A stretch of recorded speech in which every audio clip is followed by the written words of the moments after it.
la crucifixion de Jésus est reconnue par tous les historiens.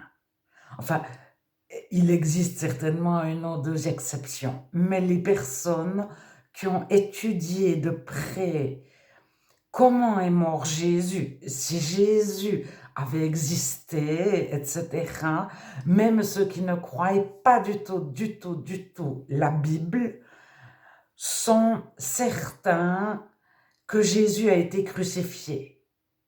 Alors, ceux qui ne croyaient pas à sa vie, à tout ce qui est décrit dans les évangiles, disent qu'historiquement parlant, il est certain qu'un homme du nom de Jésus a été crucifié sous Ponce Pilate. Alors, il est aussi certain, d'après la Bible, qu'il a été crucifié par les Romains, mais qu'aucun juif n'a pris sa défense. Alors, je ne sais pas si les historiens reconnaissent cela, mais bon, ça me semble assez certain, assez flagrant, assez visible. Il n'y a pas eu un mouvement de foule qui a essayé de sauver Jésus, parce qu'il y avait tellement de Juifs à Pâques, à Jérusalem. Mais les historiens qui ont étudié ça disent qu'il a été crucifié avant la Pâque juive, parce que pendant la Pâque juive, il n'aurait pas pu être crucifié. Il y avait trop de monde. Et bon, Jésus a été crucifié hors de la porte. Ça, c'est très... Il n'y a que les chrétiens qui comprennent et les juifs. Parce que Dieu n'était plus présent, mais les non-chrétiens aussi comprennent. Jésus estimait que Dieu n'était plus présent dans Jérusalem. Sinon, les Juifs auraient défendu Jésus. Ils ne l'auraient pas mené à Ponce Pilate. Ils l'auraient protégé, etc. Ils l'auraient pris, et puis, comme ils ont fait avec Paul parfois, de nuit, ils le faisaient sortir de la ville, ou comme la prostituée de l'Ancien Testament, on faisait sortir de la ville les personnes. Et il y a plusieurs récits qui disent que certains ont fui. Et Jésus a plusieurs fois fui du milieu d'une foule.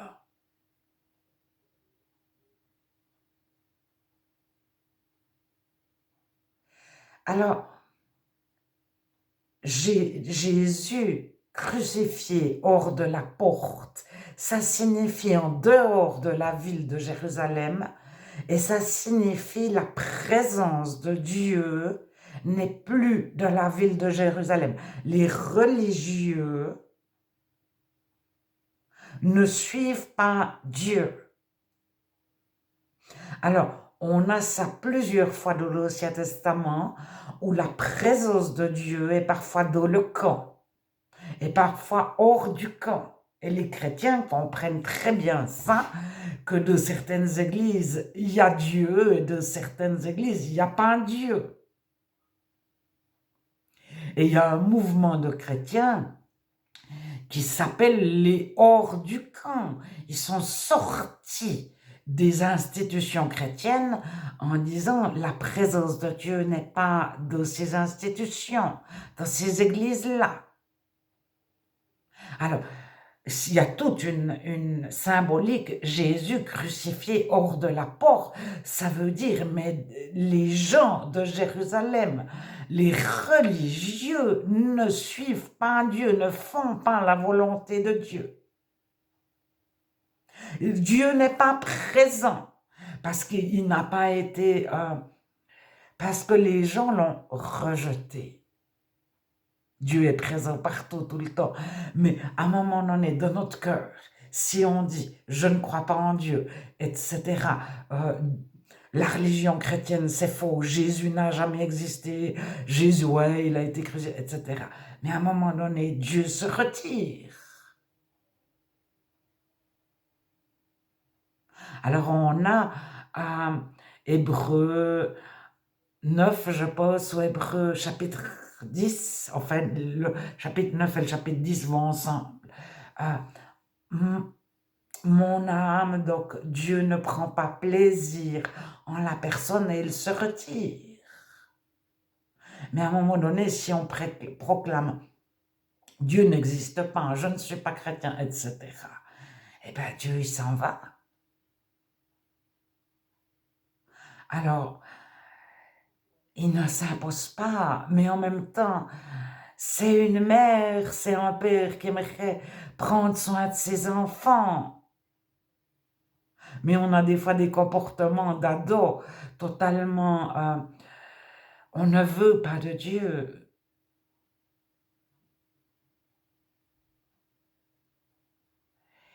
Et on ne veut pas de quel Dieu, quel est le Dieu qui nous est présenté. Alors, il y a trois sortes de dieux qui nous sont présentés.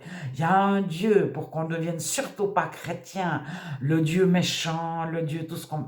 Après, il y a un Dieu mielleux, qui est formidable, extraordinaire, tellement super, etc. Mais je ne suis pas en train de dire que Dieu a deux côtés de la médaille. Mais un parent qui pense au bien de ses enfants, il fait en sorte que son enfant ne saute pas par la fenêtre ou ne tombe pas par la fenêtre, ne passe pas sous une voiture. Donc il le tient fermement quand il est sur une route où il y a des voitures.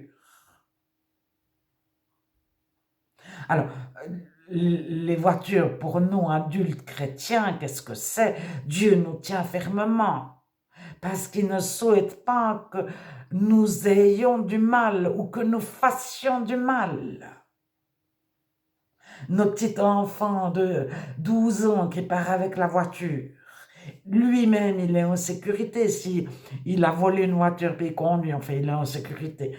Plus que le piéton sur lequel il va foncer. Alors Dieu, il protège l'enfant qui conduit et le piéton qui traverse.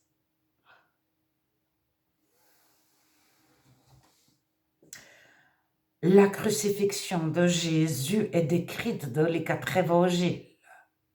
Et on voit de quoi il est mort. Les historiens expliquent qu'il y avait des sortes de croix en T, donc il n'y a rien qui dépasse en haut. Il y avait des sortes de croix en forme de poignard, c'est-à-dire il n'y a que le milieu. Et puis on crucifiait la personne avec les mains au-dessus de sa tête, mais il n'y avait qu'une barre dans ce sens, à la verticale. Il n'y avait pas du tout de barre horizontale. Alors, il y a quand même des médecins de médecine légale, donc c'est ceux qui étudient les morts. Lorsque la police leur téléphone, venez, on a un mort, de quoi est-il mort? Et bien, ils étudient les causes de la mort. Mais il est mort parce qu'il est tombé bêtement, il s'est cogné au coin de la table, personne n'est responsable de sa mort. Ou bien on croit qu'il a été poignardé, mais en fait il était déjà mort avant parce qu'on l'avait forcé à avaler du poison, enfin, etc., etc. Ça s'appelle la médecine légale. Et ils ont une science qui a un nom spécial qui étudie ça, les causes de la mort. Mais bon, la science va plus loin, les causes de la maladie, etc. Mais le médecin légiste, ça vient de loi, du tribunal. C'est un médecin qui est assermenté par le tribunal, en fait désigné par la police pour s'occuper des morts. De quoi est-il mort? Et il y en a quand même un dans une université aux États-Unis qui a étudié des années la crucifixion de Jésus par rapport à ce qui était écrit dans la Bible et les connaissances que nous avons de façon générale sur les crucifiés. C'était une façon de donner la mort très courante de l'Empire romain, mais on crucifiait pas les Romains et on utilisait différentes sortes de tortures en fonction si c'était un esclave, si la personne était née à Rome, ou dans une certaine ville prestigieuse, ou dans une certaine famille, elle était moins torturée, les objets qu'on utilisait étaient différents que la personne qui était née en pleine campagne, dans un endroit que les personnes méprisaient, ou dans une famille méprisable, ou dans une... Bon, ça, je donne les détails, c'est pas très important. Je voulais dire que dans les évangiles, en particulier dans l'évangile de Luc, ce qui s'est passé avec Jésus est décrit et c'est reconnu actuellement par ce médecin et d'autres chercheurs qui ont fait des expériences, y compris sur des personnes vivantes, des volontaires, qui ont bien voulu être crucifiés avec des cordes pour essayer de vraiment se rapprocher au plus près de ce que Jésus a vécu. Et ils expliquent ils convulsaient, ils ne pouvaient pas respirer. Et Luc donne une autre précision, et l'évangile de Jean, je crois que c'est l'évangile de Jean qui parle de la lance, ils y ont percé le côté et de l'eau est sortie et du sang. Alors, ces médecins disent, c'est juste. À ce moment-là, à cause de telle raison médicale, ce qui s'est passé est juste. Et l'évangile de Luc apporte une ou deux précisions médicales, un ou deux vocabulaire plus précis, parce qu'une personne très instruite, mais on peut dire crise cardiaque, on peut dire cancer, mais le médecin, il va utiliser un vocabulaire, même si il veut être compris de tout le monde, il va apporter une précision. Et toute cette vidéo pour vous dire que c'est possible, ce qui est écrit concernant la crucifixion de Jésus dans les 4 évangiles est médicalement juste.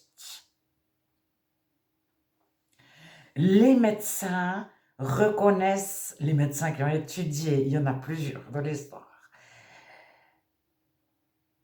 que plusieurs médecins reconnaissent que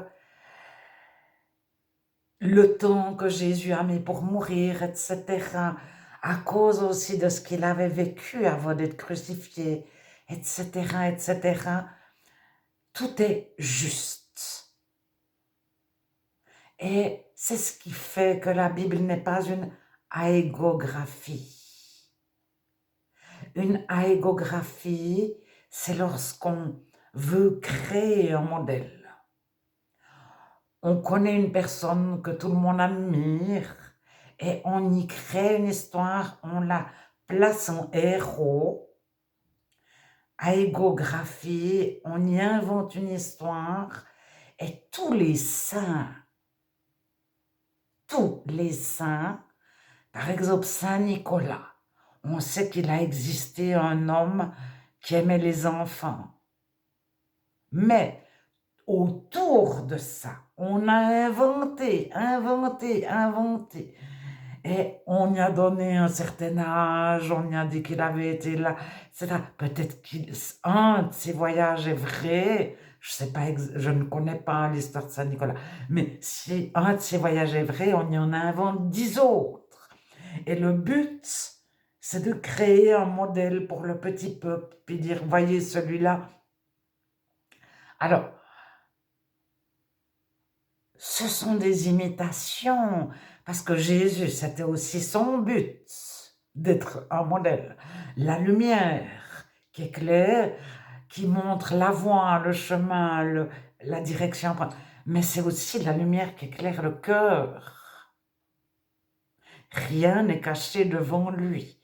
Ça veut dire que quand on se présente devant Dieu, Dieu, il sait si on ment, si on le trompe.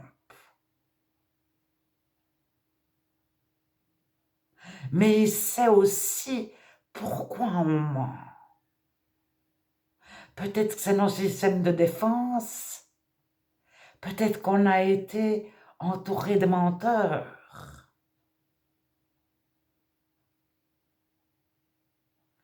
Alors, il sait, comme une maman, elle sait que son petit enfant a volé des bonbons. Non, maman, je n'ai pas volé de bonbons. Elle le sait.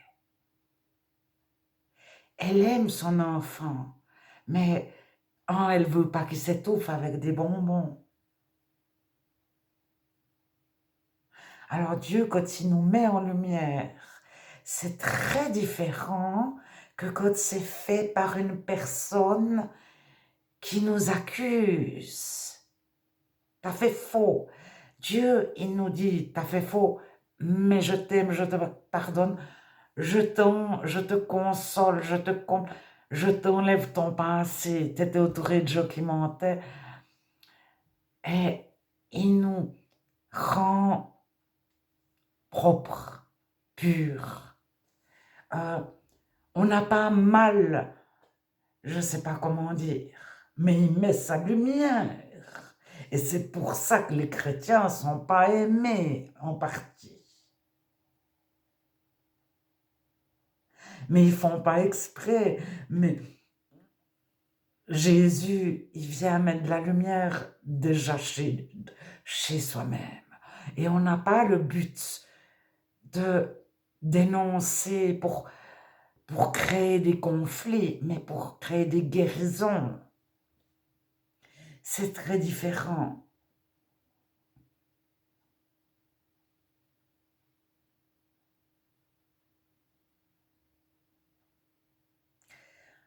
Alors, croire la Bible, qui a des fondements historiques, où Dieu nous dit, Jésus nous dit, priez Dieu le Père au nom de Jésus. Ou priez Saint Nicolas, alors qu'on sait parfaitement que toute son histoire est inventée. Que peut faire Saint Nicolas pour nous? Quelle est sa puissance? Quel est son pouvoir? Alors on est dit, prie, demande à Dieu pour moi. Mais qu'est-ce qu'on en sait que Saint Nicolas a réellement existé? Et puis qu'il peut prier pour nous. Déjà qu'il entend notre prière, qu'est-ce qu'on en sait? Et moi, je suis certaine qu'un saint ne peut pas entendre notre prière, mais que Dieu entend qu'on a prié en saint.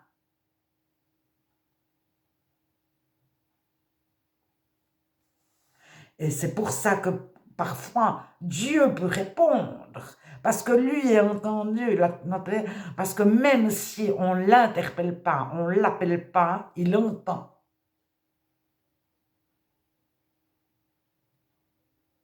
Mais les saints, mais n'importe qui sait que c'est des histoires inventées.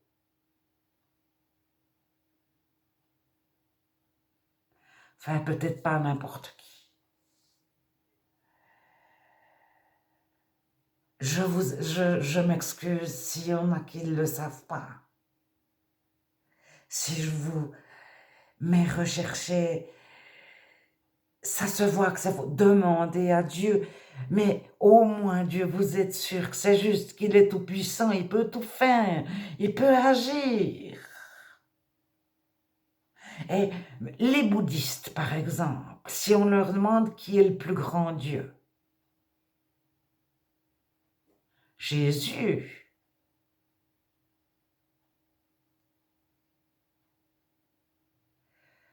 Et ceux qui font de l'occultisme, ils ne s'attaquent pas à Jésus. Et aux chrétiens qui ont Jésus dans leur cœur, qu'ils soient sorciers, marabouts, ésotériques, médiums, etc. Ils savent que Jésus habite dans le cœur du chrétien. Ils ne s'attaquent pas. Alors, ils vont peut-être jeter de la poudre aux yeux, comment est-ce qu'on dit, faire des illusions, essayer de nous convaincre qu'ils ont la capacité de. Essayer de nous convaincre que Jésus est tout petit. Mais les chrétiens, c'est ce qui se transmet de génération en génération. Jésus est tout puissant, son nom est tout puissant, il est au-dessus de tout nom. Et puis après, si de la Bible, il y a une phrase en plus en moins, c'est ça que les chrétiens se transmettent de génération en génération. Et même dans un pays comme l'Inde, c'est resté. Si vous parlez aux hindouistes qui sont de religion hindoue, ils ont une multitude de dieux. Qui est le plus fort? C'est Jésus. Alors, j'ai une fois discuté avec une personne qui est plutôt vaudouiste, qui a un arrière-plan vaudouiste, qui est dans l'occultisme à fond, mais elle pose que c'est juste. Elle prie les morts. Elle se déplace dans les cimetières. Elle m'a dit, toi, tu as le plus grand Dieu, en s'adressant à moi. Et elle ne savait pas ce qu'elle disait, mais ce jour-là, je manquais de foi. Donc, Dieu, il m'a envoyé quelqu'un qui était dans le camp opposé, qui était l'ennemi, dans le camp ennemi. J'aime beaucoup la personne, mais elle est dans le camp ennemi. Dieu s'est servi du camp ennemi pour me rappeler qu'il était le plus grand Dieu. Et que même l'ennemi en était persuadé. Donc, chrétiens, dormez sur vos deux oreilles.